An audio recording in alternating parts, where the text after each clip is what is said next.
Olá, bem-vindos a mais uma análise aprofundada aqui com a gente. Hoje, o mergulho é em águas, digamos, um pouco mais complexas do direito tributário brasileiro. Vamos falar de contribuição de melhoria, empréstimo compulsório e também das contribuições especiais. Muita gente tem dúvida sobre isso. A gente se baseou em material denso, sabe? Anotações de aulas, textos da lei mesmo, e a nossa missão aqui é simplificar.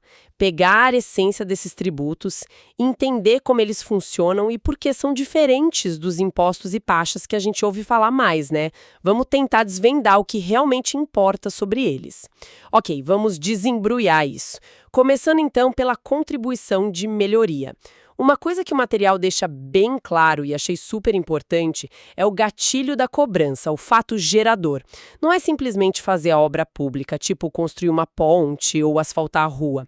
O ponto central é a valorização do imóvel que vem dessa obra. Tem que ter um ganho de valor para o proprietário. Os textos até falam que precisa ter uma avaliação, sabe? Antes e depois da obra, para provar que o imóvel valorizou mesmo. Exatamente. E olha, quem pode cobrar é quem fez a obra. Pode ser a União, o Estado, o DF, o município, mas o ponto crucial, e os materiais batem muito nessa tecla, é que não é para pagar a obra em si, entende? É uma contrapartida pelo benefício direto que o dono do imóvel teve. O patrimônio dele aumentou de valor por causa daquela ação do governo.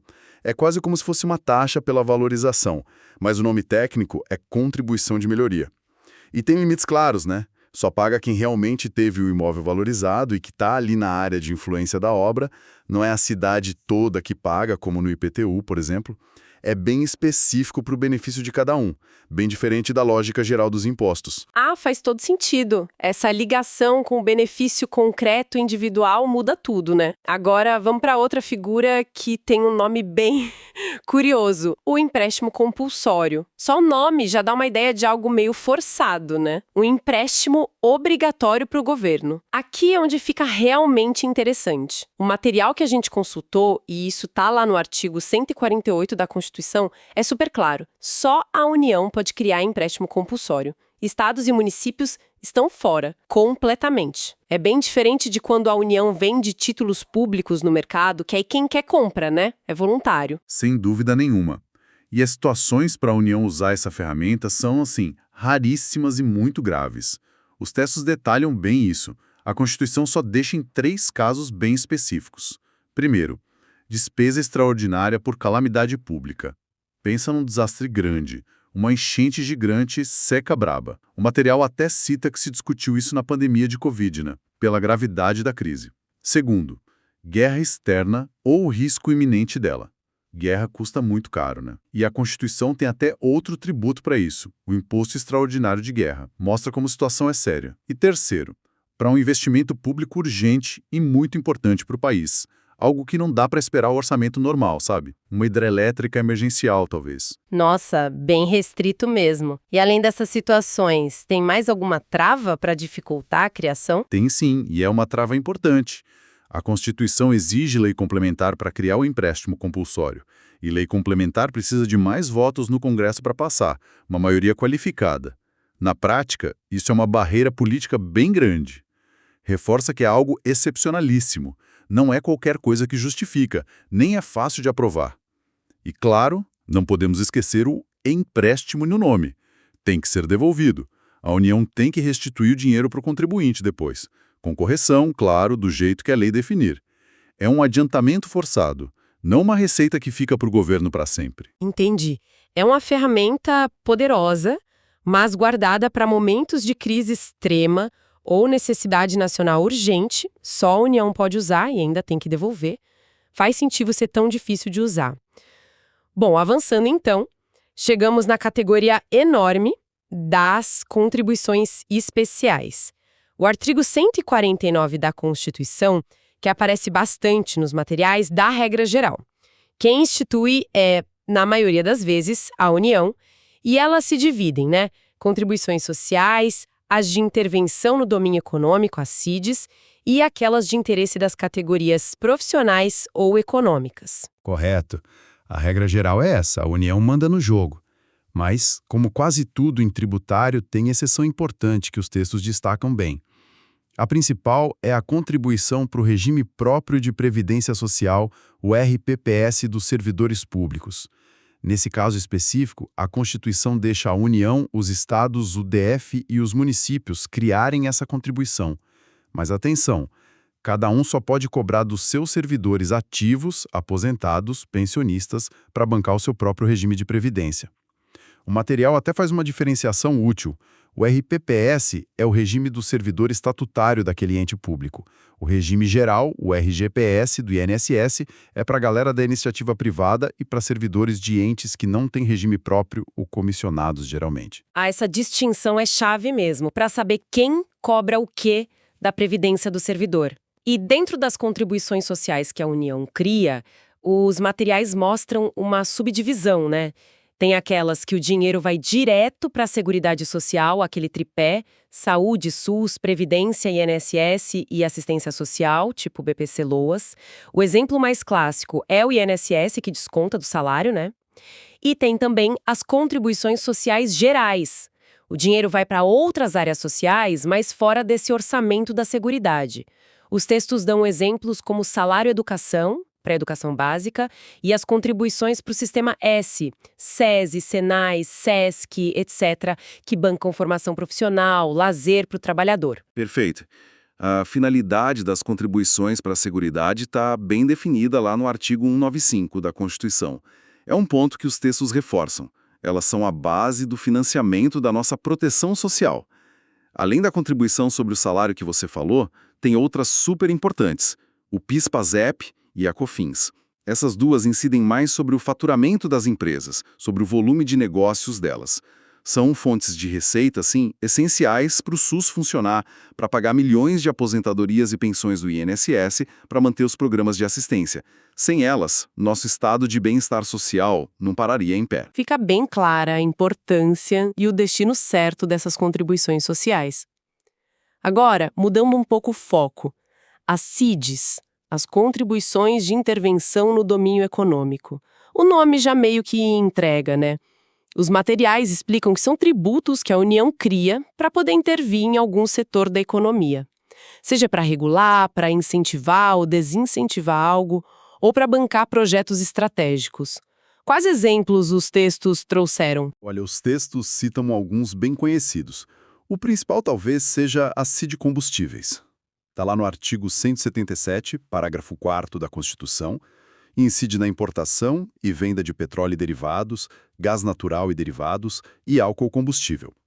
Outro exemplo é a CID Remessas, sobre dinheiro enviado por exterior como royalties, pagamento por serviço técnico. E tem também o adicional ao frete para a renovação da Marinha Mercante, o AFRMM, que na prática é tipo uma taxa no frete de navio para ajudar a indústria naval.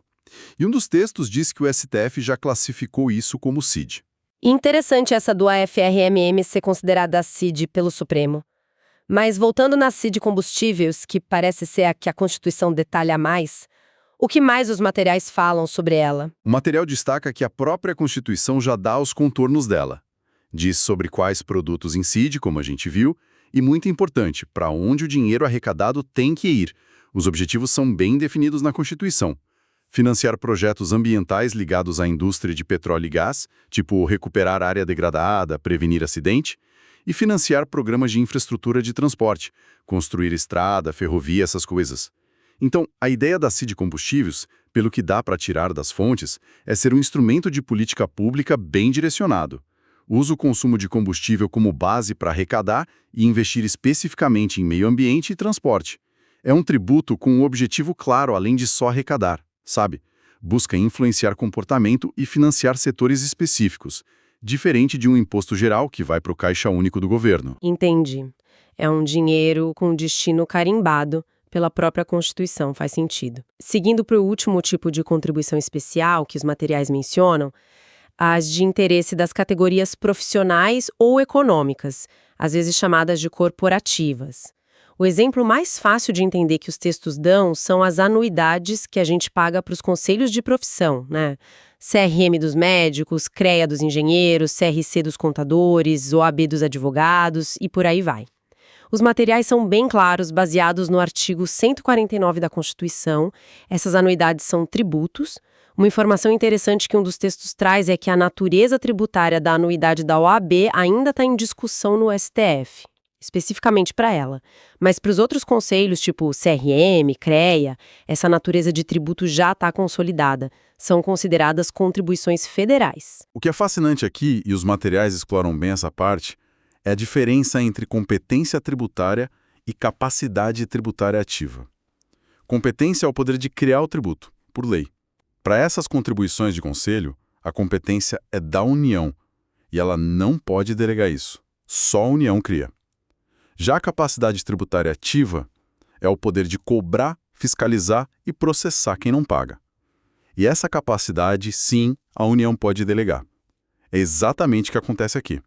A União cria a contribuição por lei federal, mas passa para os conselhos, CRM, CREA, a tarefa de cobrar a anuidade dos seus membros, fiscalizar e, se precisar, ir para a justiça cobrar o devedor. E como funciona essa delegação na prática? Os conselhos agem como se fossem empresas privadas? Não exatamente. Os textos explicam que esses conselhos, com exceção da OAB, que é um caso à parte, são autarquias federais, ou seja, são parte da administração pública indireta. Criados por lei, têm autonomia administrativa e financeira, mas estão ligados a um ministério e sob controle do Estado.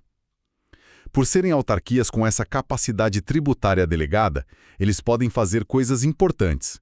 Por exemplo, inscrever o profissional que não pagou em dívida ativa e entrar com execução fiscal, que é um processo judicial mais rápido para cobrar dívida pública. E como eles mexem com dinheiro público, as anuidades são tributos, eles têm que prestar contas para o Tribunal de Contas da União, o TCU. Mas tem um limite importante que os materiais mencionam.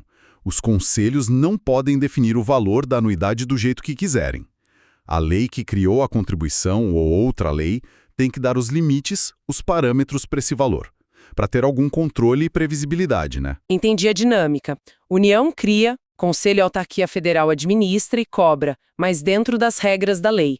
Para fechar as contribuições especiais, mas com uma lógica um pouquinho diferente, temos a COSIP ou CIP, a contribuição para o custeio do serviço de iluminação pública. Os materiais apontam para o artigo 149-A da Constituição. A competência aqui é dos municípios e do Distrito Federal. E o nome já diz para onde vai o dinheiro: bancar só o serviço de iluminação das ruas, praças.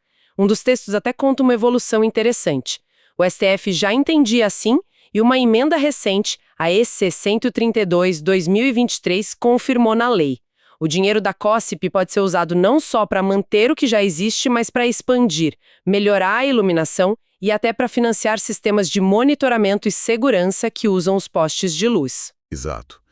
E o ponto central que os materiais ressaltam, com base no que o STF decidiu, é porque ela é uma contribuição e não uma taxa. A lógica é a seguinte: taxa só pode ser cobrada por serviço público específico e divisível, que dá para medir quanto cada um usou, tipo água ou coleta de lixo da sua casa. O serviço de iluminação pública, não. Ele é indivisível. Como é que mede quanto cada pessoa usou da luz do poste da rua? Não dá. O benefício é geral, para todo mundo que passa ali. Como não é divisível, não pode ser taxa. Daí a escolha lá na Constituição foi criar uma contribuição ligada ao custo desse serviço que é para todo mundo. E aquela história de cobrar na conta de luz, isso não deu problema, não foi questionado? Deu muito problema, sim, mas o STF validou. Segundo os materiais, o argumento era que cobrar a COSIP na conta de energia seria injusto, né? Nem todo mundo que paga luz usa a iluminação pública do mesmo jeito. Mas o STF entendeu que é um jeito prático e razoável de arrecadar, porque, bom, quem tem um imóvel com luz elétrica de alguma forma se beneficia da iluminação ali por perto. Existe uma lógica. Outra coisa que o STF validou foi a possibilidade de ter alíquotas diferentes. Por exemplo, quem consome mais energia, pagar uma COSIP maior. O STF disse que isso não fere a capacidade contributiva, aquela ideia de quem pode mais, paga mais, porque o consumo de energia pode ser um sinal da capacidade econômica da pessoa. Então, A COSIP se firmou como esse tributo meio diferente. É municipal para bancar um serviço que é para todos, indivisível, e o jeito de cobrar foi validado pelo STF, bem diferente dos impostos que não têm contrapartida direta e das taxas que precisam de serviço divisível. Se conectarmos isso ao quadro geral que a gente viu, fica mais fácil perceber as características de cada um, como os materiais mostraram. A contribuição de melhoria é única, por ligar direto a um benefício no patrimônio da pessoa. O imóvel dela valorizou por causa da obra pública. É quase tributar a mais-valia. O empréstimo compulsório se destaca pela raridade, né? Só em crise grave, calamidade, guerra ou investimento urgente. Só a União pode. E, o principal, tem que devolver o dinheiro. E as contribuições especiais, embora seja um grupo bem variado, têm essa característica em comum. São tributos com destino certo, com receita carimbada. Seja para a Seguridade Social, para intervir na economia, para bancar conselho profissional ou para pagar a luz da rua. O dinheiro não vai para o bolo geral do governo para usar como quiser. Tem um destino na lei. E embora a maioria seja federal, a gente viu exceções importantes, a contribuição do RPPS que cada ente cobra do seu servidor e a COSIP, que é municipal. Então, o que tudo isso significa? Acho que significa que, para entender o nosso sistema tributário, que é bem complexo, não basta saber de imposto e taxa. Tem que entender essas outras figuras também. A contribuição de melhoria, o empréstimo compulsório, as várias contribuições especiais, cada uma tem sua lógica, suas regras. Os materiais deixam claro que, para criar qualquer uma delas, precisa de lei específica, por empréstimo compulsório até mais difícil, lei complementar, e tem que respeitar direitinho o que a Constituição manda. Quem pode cobrar, quando pode cobrar, para onde vai o dinheiro, não são tributos que dá para usar de qualquer jeito, são instrumentos com regras bem definidas. Pois é. Isso levanta uma questão importante para a gente pensar, né? Inspirada justamente nessa ideia da receita carimbada de muitas contribuições que a gente analisou. Se o dinheiro da COSIP só pode ir para a iluminação, o da CID Combustíveis para ambiente e transporte, as sociais para a seguridade, as dos conselhos para eles mesmos, como será que essa amarração da receita afeta a gestão pública e o jeito como a gente cidadão percebe os tributos? Por um lado, dá para pensar que aumenta a transparência, né? Fica mais fácil cobrar. Cadê a melhoria na iluminação do meu bairro com o dinheiro da COSIP? Talvez dê uma sensação de retorno mais direto. Mas, por outro lado, será que isso não engessa demais o orçamento? Se tem uma crise em outra área, o governo pode ficar sem poder usar um dinheiro que está ali, carimbado, para algo mais urgente naquele momento? Será que essa vinculação, apesar da boa intenção, acaba criando mais complicação para administrar do que solução para a transparência? Fica aí a reflexão sobre os prós e contras dessa engenharia de receitas vinculadas, que é uma marca forte das contribuições especiais no Brasil. Contribuições de melhoria, empréstimos compulsórios e contribuições especiais. Esperamos que essa conversa tenha ajudado a clarear um pouco as particularidades e a importância desses tributos no nosso dia a dia e no cenário brasileiro.